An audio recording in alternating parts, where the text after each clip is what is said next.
जय जय हिंद दोस्तों। आपका आपके YouTube channel A to Z education में स्वागत है। दोस्तों आज के वीडियो में हम लोग 12वीं क्लास की मनोविज्ञान यानी कि साइकोलॉजी से संबंधित कुछ ऐसे ऑब्जेक्टिव प्रश्न देखेंगे जो कि आपके एग्ज़ाम में बार बार पूछे जाते हैं। दोस्तों शुरू करने से पहले अगर अभी तक आपने अपने YouTube चैनल को सब्सक्राइब नहीं किया है तो जल्दी से सब्सक्राइब कर ले और साथ में लगे बेल आइकन को भी दबा दे ताकि आपको वीडियो का नोटिफिकेशन सबसे पहले मिल सके। तो चलिए दोस्तों पहला प्रश्न देखते हैं। पहला प्रश्न है, व्यक्तित्व के कारक विश्लेषण सिद्धांत का प्रतिपादक कौन है? तो ये कौन है? कैटेल जो है इसके प्रतिपादक हैं। दूसरा प्रश्न है, किस अभिक्षमता को AST के नाम से जाना जाता है? तो किसको जाना जाता है? आर्म सर्विसेज व्यवसायिक को जाना जाता है। तीसरा प्रश्न है, जैव प्रतिप्राप्ति या बायोफ्लूइड बैंक की कितनी अवस्थाएं हैं? तो ये कितनी अवस्थाएं हैं? 3 अवस्थाएं हैं। चलिए आगे हम लोग चौथा प्रश्न देखते हैं। सभी एल्कोहल पेय पदार्थ में होते हैं। क्या है? सभी एल्कोहल पेय पदार्थ में होते हैं। तो ये क्या है दोस्तों? ये है एथाइल एल्कोहल। पांचवा प्रश्न है, फ्रायड द्वारा प्रतिपादित मनोविश्लेषण विधि में कौन सा कथन सही है? तो कौन सा कथन सही है? मनोविश्लेषण चिकित्सा की एक विधि, ये सही है। चलिए दोस्तों अब हम लोग छठा प्रश्न देखते हैं। व्यक्ति दूसरों की उपस्थिति में बेहतर प्रदर्शन क्यों करता है? तो ये क्यों करता है दोस्तों? तो ये करता है सामाजिक अन्यता के कारण करता है। सातवां प्रश्न है, निम्नांकित में से कौन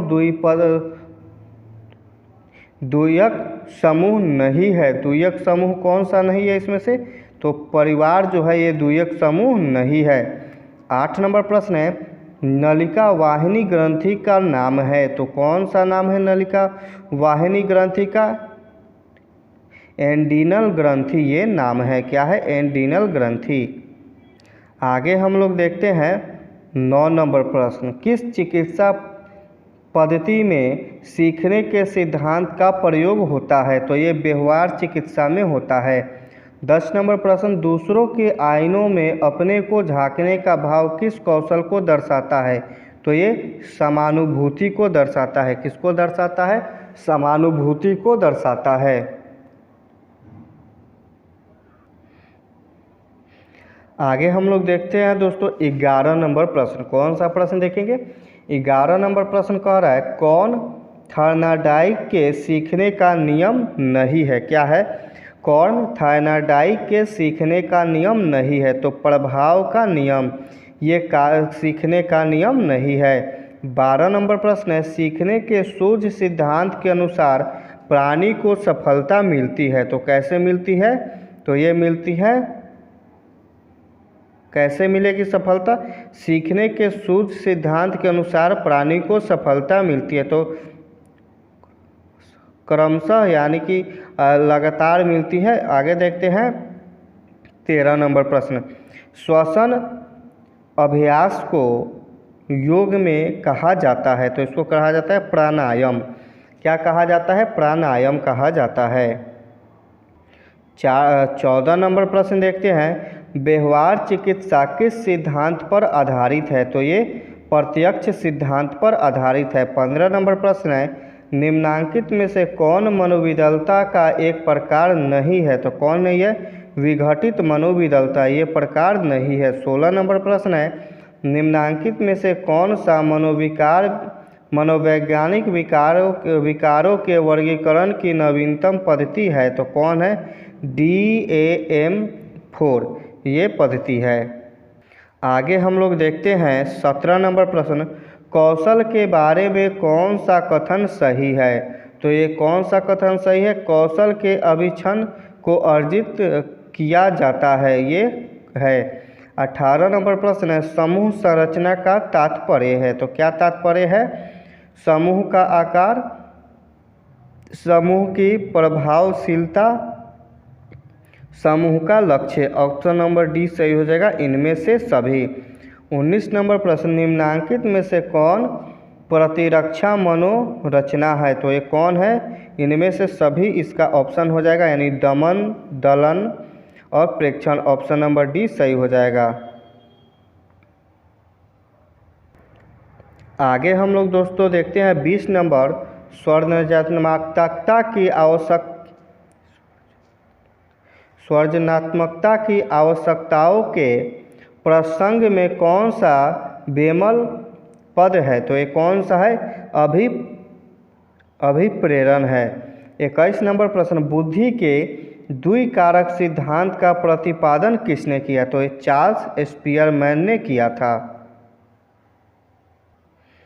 22 नंबर प्रश्न हम लोग देखते हैं, निम्नांकित में से कौन मनुष्य के व्यवहार को बाहरी तथा आंतरिक कारकों की अंतःक्रियाओं का परिणाम मानते हैं? तो ये कौन मानते हैं? परिस्थिति परिक्षेपण मानते हैं। 23 नंबर प्रश्न, बाकर मेहदी परीक्षण मापक है? तो ये सृजनात्मकता का मापक है। आगे हम लोग देखते हैं 24 नंबर प्रश्न, बुद्धि के योजना, अवधान, भाव प्रबोधन तथा सहकालिक अनुक्रमिक मॉडल को प्रस्तावित किया था? तो ये किसने किया था दोस्तों? ये किया था जेपी दास नागलिरी किबी ने किया था। 25 नंबर प्रश्न है, स्टर्नबर्ग के अनुसार बुद्धि की श्रेणी है? तो ये 3 श्रेणी है। 26 नंबर प्रश्न, यदि किसी बच्चे की वास्तविक आयु 100 महीना तथा मानसिक आयु 120 महीना है तो उसका बुद्धिलब्धि होगा? तो उसका बुद्धिलब्धि होगा 120। क्या होगा दोस्तों? 120। ऑप्शन नंबर डी सही हो जाएगा। आगे हम लोग देखते हैं 27 नंबर प्रश्न, कैटेल के अनुसार शील गुण गुच्छे कितने हैं? तो ये कितने हैं दोस्तों? ये 16 हैं। 28 नंबर प्रश्न है, निम्न में से कौन सामान्य अनुकूलन संलक्षण GAS के चरण है नहीं है? तो ये कौन नहीं है? ये नहीं है, प्रत्याहार नहीं है। 29 नंबर प्रश्न देखते हैं, कुंठा आक्रामकता सिद्धांत किसने प्रतिपादित किया? तो ये किसने किया था? जॉन डोलार्ड ने किया था। किसने किया था दोस्तों? जॉन डोलार्ड ने किया था। आगे दोस्तों हम लोग 30 नंबर प्रश्न देखते हैं, तनाव उत्पन्न करने वाले कारक हैं? तो कौन कारक है? प्रतिबल कारक है। 31 नंबर प्रश्न है, आक्रमण के कारण कौन नहीं है? तो कौन है? शारीरिक क्रियात्मक तर्क ये नहीं है। आगे दोस्तों हम लोग देखते हैं 31 नंबर प्रश्न, आक्रमण के कारण कौन नहीं है? तो कौन नहीं है दोस्तों? शारीरिक क्रियात्मक तर्क ये आक्रमण के कारण नहीं है। 32 नंबर प्रश्न, लक्ष्य प्राप्ति में बाधा और आवश्यकताओं एवं अभिप्रेरकों के अवरुद्ध होने से उत्पन्न होता है? तो ये कुंठा उत्पन्न होता है। 33 नंबर प्रश्न है, आघातानुकूलन के नियम उपयुक्त होते हैं? तो ये व्यवहार चिकित्सा में होते हैं। कहाँ पे होते हैं? व्यवहार चिकित्सा में होते हैं। आगे दोस्तों हम लोग देखते हैं 34 नंबर प्रश्न, पारस्परिकता अवरोध का नियम का आधार है? तो ये कौन है? क्रमबद्ध असंवेदीकरण है। 35 नंबर प्रश्न, योग में सम्मिलित होता है? तो योग में क्या सम्मिलित होता है? ध्यान योग में सम्मिलित होता है। दोस्तों आज के वीडियो में 35 प्रश्न को ही देखते हैं, अगले वीडियो में आगे हम लोग देखेंगे।